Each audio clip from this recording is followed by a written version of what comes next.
Bagaimana hukum jual beli uang adalah dalam bahasa haji Bitcoin.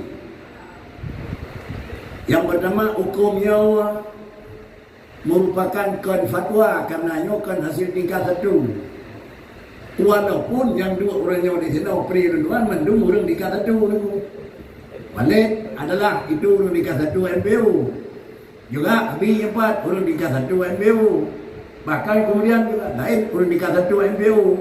Baik menerima kesimpulan MPU tingkat satu kepastikan yang harium idanya wajib kenyan kira-kira ke salah satu daripada ekonomi, salah satu daripada kira-kira yang menyangkut olahraga yang boleh dikembangkan. Nyoknya oleh aku di tingkat satu kaguponi yang harium idanya menyangkaji ke sebuah olahraga yang wajib kembangkan aku. Yang menyokong sakit oleh orang tingkat satu sama dengan ini, sama dengan hanjalan atau orang lain aku.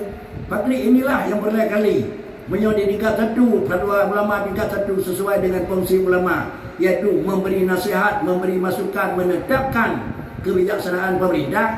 Ada berlaku yang bawahnya jihad keaturan nasional olahraga baik sampai Kemang Gaceh niku. Ini bagaimana caranya? Inilah hasil yang dalam pengabak orang tengku bi keputusan urunnya lain tukang pijak. Lalu yang kedua adalah bagaimana hukum jual beli yang menyangkut dengan adalah Bitcoin dalam hukum ekonomi Islam. Itu yang pertama. Dan yang kedua, bagaimana ketentuan jual beli online dalam hukum ekonomi Islam. Dan dua-dua persoalannya kealamat kali penyedia adalah kepada ayah. Namun adalah dari kalangan orang buat, tapi kira-kira haji metika bacut jika kira-kira orang ahli ekonomi ini. Maka karenanya halnya adalah melimpahkan, menunjukkan yang bahwa ekonomi bukan hanya berlawanan dan berbeda dengan Islam. Dalam Islam juga dimaksud ekonomi Islam, sehingga jino digalakkan yaitu BSI. BSI-nya bertepatlah bank syariat. Bank adalah syariat. Ada syariat Indonesia sehingga lebih pelung daripada syariat Islam. Karena bisa jadi yang syariat syariat Islam itu. Tapi syariat Indonesia lebih pelung adalah dua buah syariat. Syariat negara Sabah, syariat agama Sabah. Inilah halnya yang akan disampaikan oleh ayah. Mohon ayah memberi penjelasan untuk dua poin tersebut. Dipersilakan.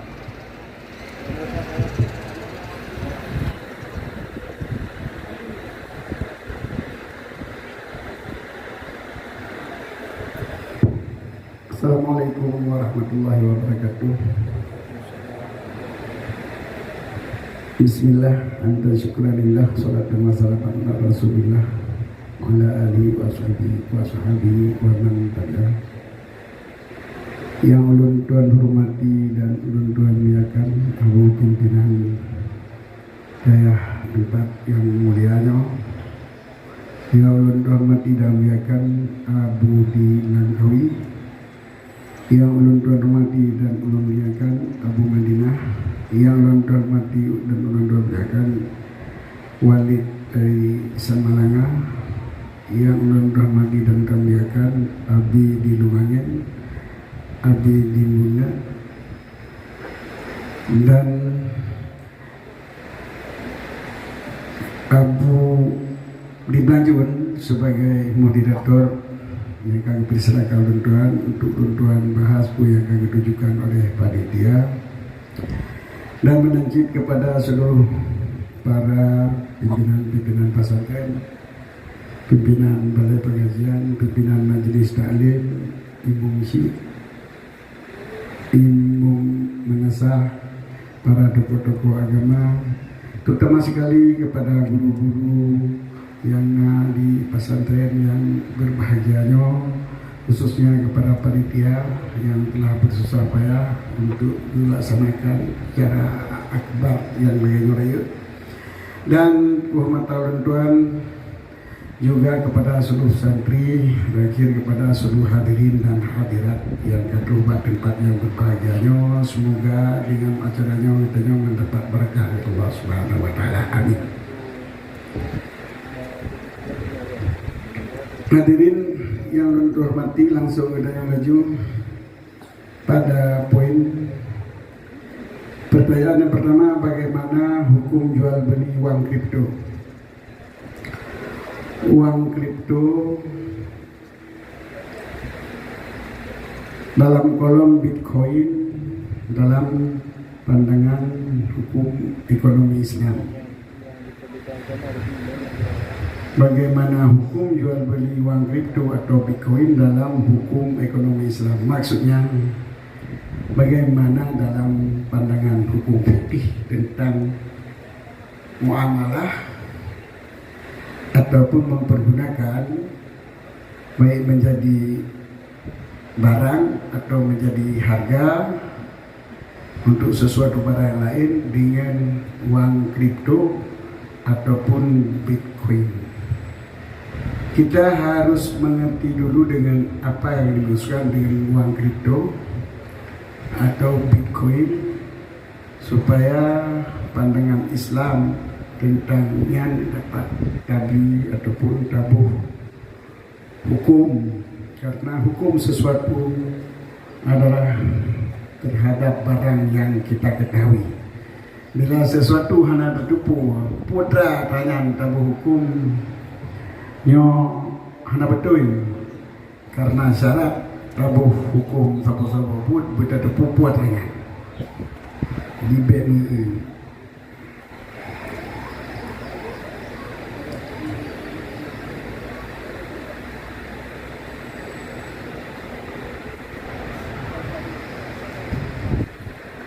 Jadi ini Tuan sampaikan masalah dengan pengertian dari uang kripto.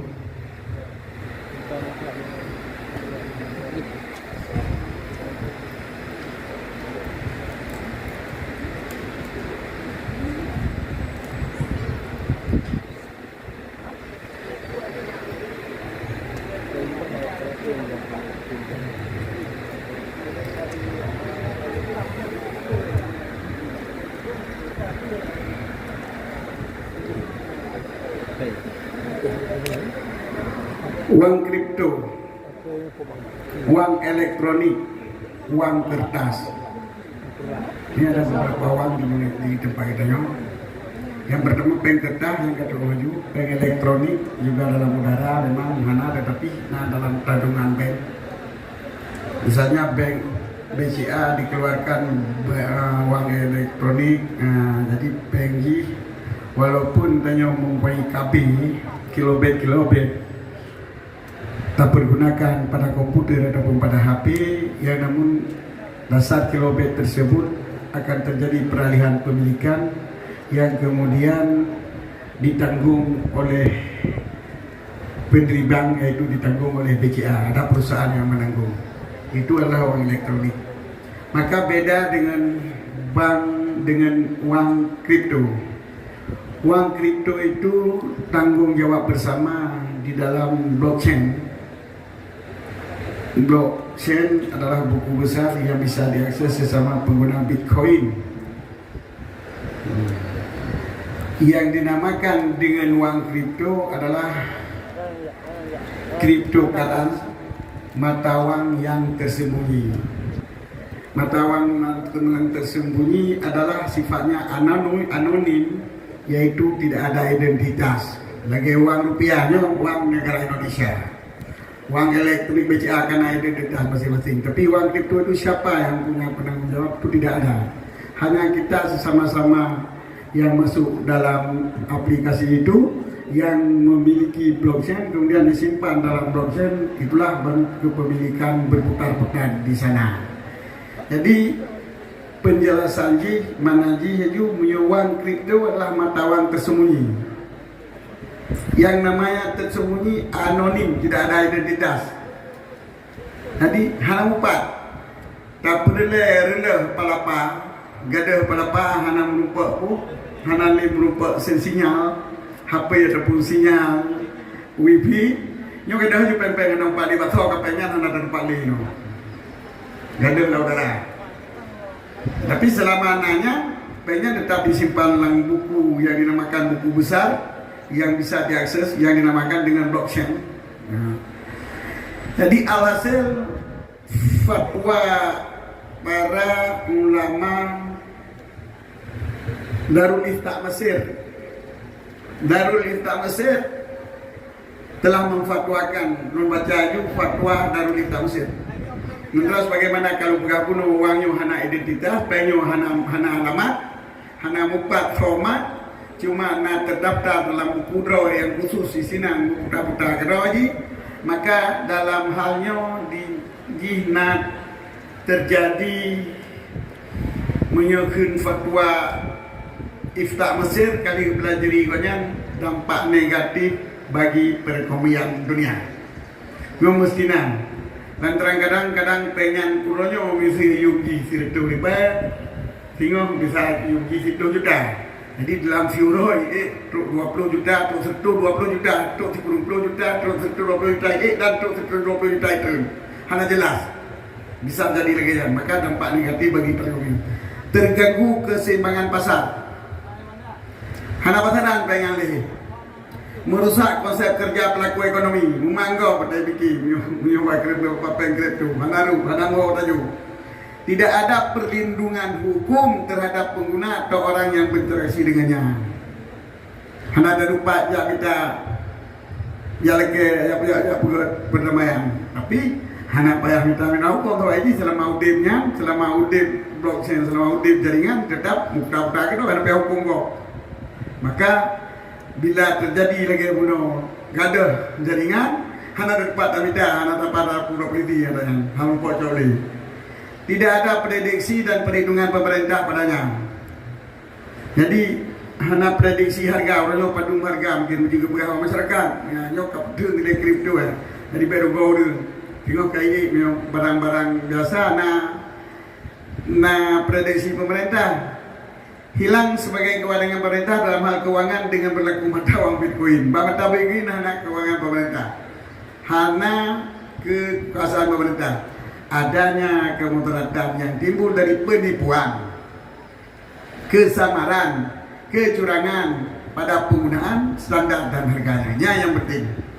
Jadi kecok kesimpulan, apakah bertransaksi dengan uang kripto termasuk Bitcoin dan uang kripto daripada Bob adalah haram karena menimbulkan penipuan dan menimbulkan kemudaratan dan ketidakjelasan. Yo dalam fatwa Mesir, memang fikih katanya, payah pelajari masalah muamalah. Blau dalam fikih katanya nah macam. Publok tunai dengan tunai, publok tunai dengan tanggungan, publok tanggungan dengan tunai, dan publok tanggungan dengan tanggungan. Mio publok tunai dengan tunai, kablo iakwa dengan IU, kablo iakwa dengan peng rupiah, kablo akwa dengan kablo U dengan peng rupiah, juk peng in muayyan tunai dan barangnya pun muayyan tunai dalam tablo mudah. Jadi pada 10 ribu yang dalam tanggungan tu, berarti dalam tanggungan. Jadi tablo barang yang kata tayen dengan barang dengan peng yang dalam tanggungan kita nyo. Nyo kena makan bisa manin wajar, jual beli dengan harga yang ditempokan. Tengok nama you, besar nama you. Jadi nama you. Yang kun pulau barang wayan dengan pulau nyansah. Yang pertama pulau sah, pulau in dengan insah, pulau barang yang sah. Nah, tapi syarat menyoblonyo dalam tanggungan sah dengan syarat-syarat droy. Olehnya baik mengandung jenis ribawi, mengandung jenis ribawi itu karena elong dia tablo dengan kira yang hadir dalam lima kalau di sini ada jubayu tablo makanan dengan makanan menanjit tertukar sirah yang ber hadir cok sirah cok kuah kuih dah kena bakui yang ini di bakui yang ngambil itu kan jadi cok kuih tu dia dapat cok kuih mudah cok kuih hadir cok kuih cok ber kaju dia baru kawin. Jadi hanjit dalam lima yang menyobloi barang yang tertentu dengan tanggungan. Kemudian tak perlu barang dalam tanggungan dengan peng yang kata tertentu. Nya dua macam. Nah dengan lafaz salam, nah bukan dengan lafaz salam. Pendapat yang muktamad dengan lafaz salam dan bukan lafaz salam beda. Tapi pendapat yang muqabil muktamad, muqabil asah, salam dengan lafaz bait sama. Bersama, sama-sama harus terserahkan peng dalam akad, dalam majlis. Harus terserahkan peng dalam majlis. Jadi bila tablau peng yang kuyung barang. Nah, tasalam umpama tasalam sapoh benda bak urang mekat dengan harga RM100. Nyo pesan bak drone kulung pinggan yang meno bentuk. Long salim badron pingan yang meno bentuk dengan harga RM100.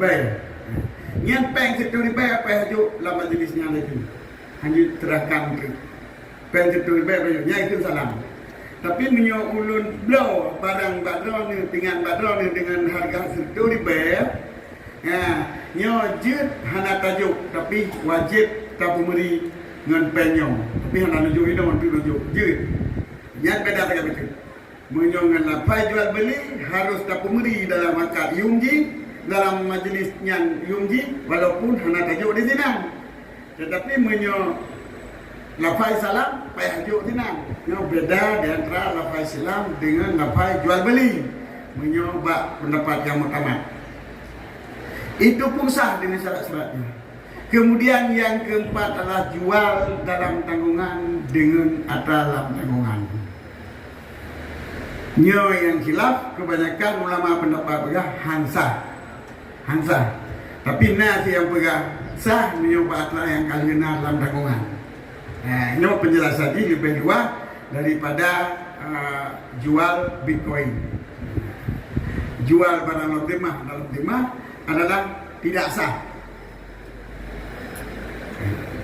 Jadi oleh karena demikian, maka Bitcoinnya yang pertama ada hana tembang lantong lupa hana mupo abak dapat so isinya oteta blong tamang gede dalam blockchain.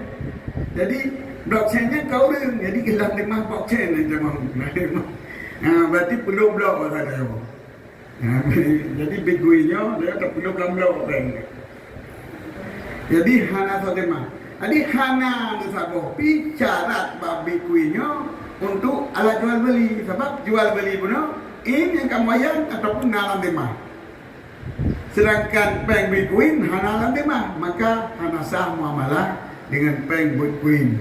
Yang kita pelajari dalam hukum fiqh kita yang kesimpulan yang bawa belanja dengan bitcoin tidak sah baik sewa menyewa atau jual beli karena bukan harta dan tidak ada dalam tanggungan siapapun.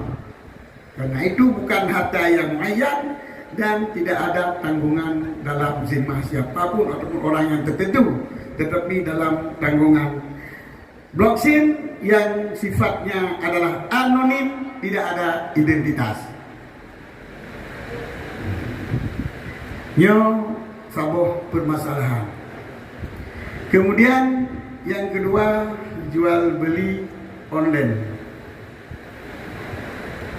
Jual beli online adalah arti on itu hidup, len jaringan.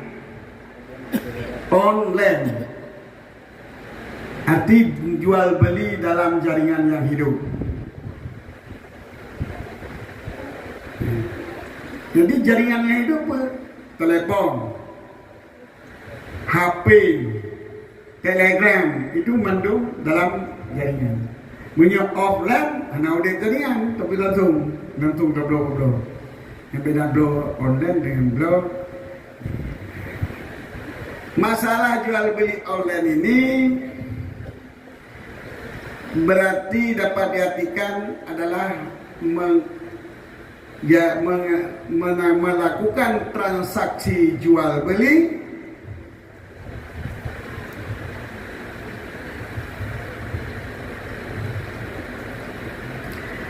dengan cara mempergunakan alat komunikasi. Itu pengertian jual beli online.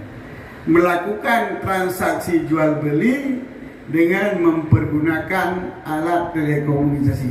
Oke teman, di telepon penyalur semen. Nyo nebi semen gelung sama betul. Yang ke jual beli online. Jual beli online. Maka di segi akad dengan mempergunakan alat telekomunikasi itu telah dijelaskan sah oleh Syarwani di dalam kitab Hasyiah Tuhfah.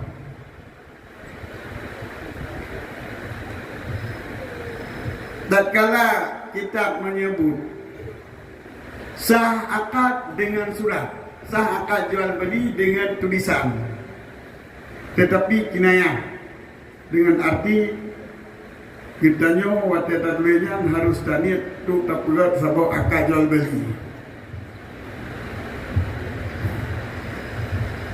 Oleh Syarwani disebut wa misluha khabarusi, saban lagi tulisan hukum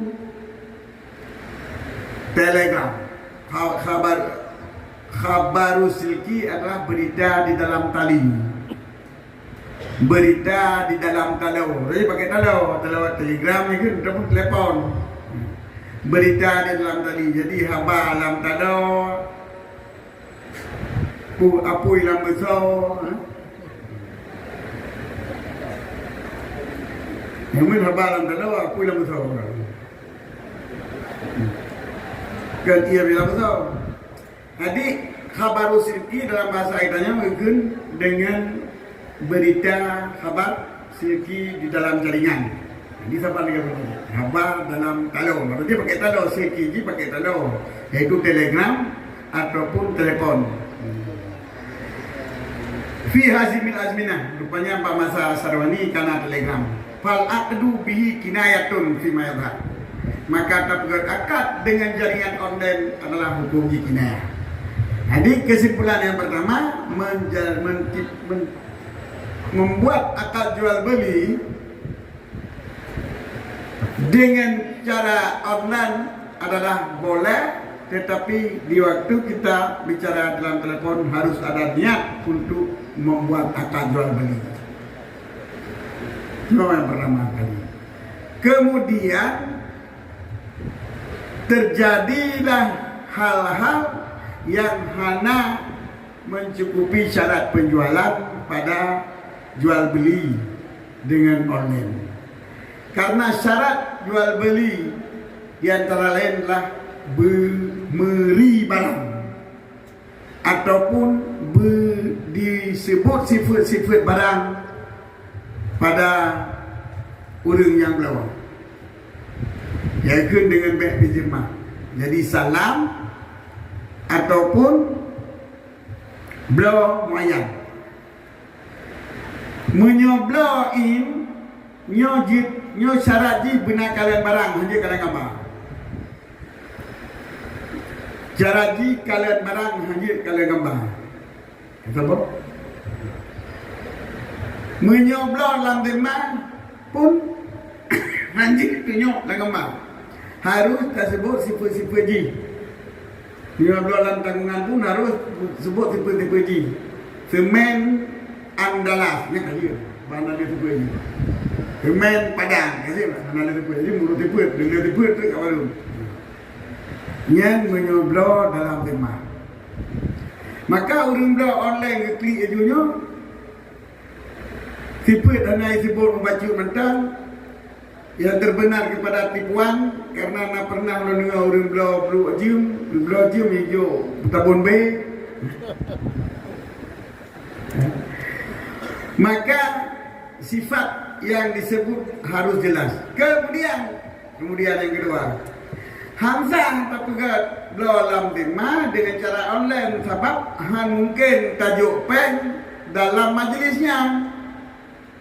Oh, bukan tak kirim ke bank. Bank itu bukan menyerahkan, tetapi bank itu menghiwalahkan dalam bahasa kita. Mana di mengalih kepemilikan. Bank itu pengalihan kepemilikan, tidak menyerahkan. Bank yang nak dalam rekening kita nyo, baca kirim ke orang lain dialih pasal dalam rekening orang lain. Jadi pengalihan, bukan penyerahan. Jadi kirim bank bank bukan penyerahan, tetapi pengalihan. Bila diserahkan matanya je, tapi mana mungkin. Kecuali terhijau orangnya, terhijau ATM. Dulu kirim bank, tadi juga ATM. Yang terlalu mungkin ada berangkat, banyak ATM, ada yang ATM. Membayangkan berangkat dulu ATM. Jadi hanya mungkin terserahkan YUM dalam akad. Maka blok online yang kau berlaku ini tidak memenuhi syarat kalau sebagai bank fisimah. Bank mausuh fisimah yang mana syarat? Yang pertama, sifat hana jelas. Yang kedua, penyerahan samanji, yaitu tidak mungkin dilakukan di dalam majelis akad.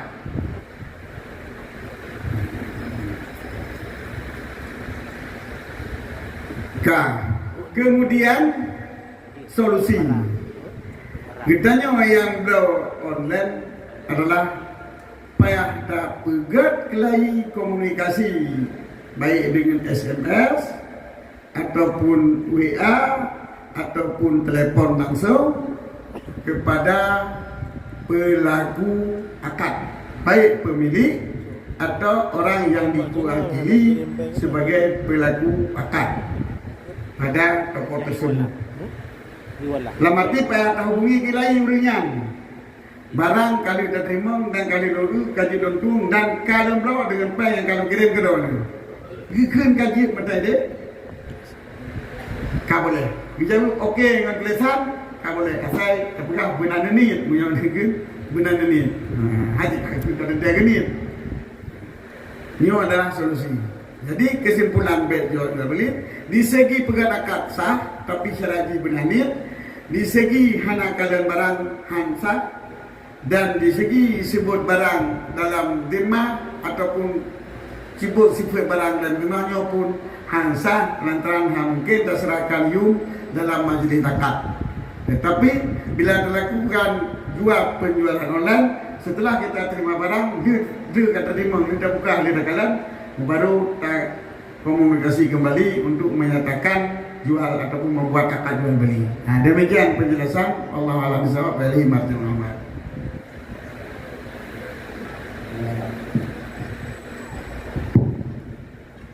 Yang kali beliau saksikan dua poin yang disampaikan di ayat latarun untuk lebih detil dan maklumi dalam majlis yang singkat hanya memungkinkan keseluruhan, tetapi gambaran penyampaian mungkin kita yang ikuti sehingga dikatakan boleh diikat dengan syarat yang dalam dia kuasai. Ada yang dihanjir kan bisa jadi hanjir pokok persoalan, tapi adalah cara yang hanjir mungkin dalam menurut hayati. Maka sebaiknya seluruh kegiatan yang terjadi diperdalamkan kembali dengan mengikuti adalah pelajaran-pelajaran khusus dengan budaya yang agak sedikit lebih banyak. Tapi gambaran umum, karena gambaran hampir keseluruhan pelaksanaan yang sudah kita Bandung adalah main dibineh daripada dia mengajar. Namun demikian, cara adalah harus dengan cari bagaimana supaya lebih detil dan insyaAllah jatuh pada tempat yang kita harapkan.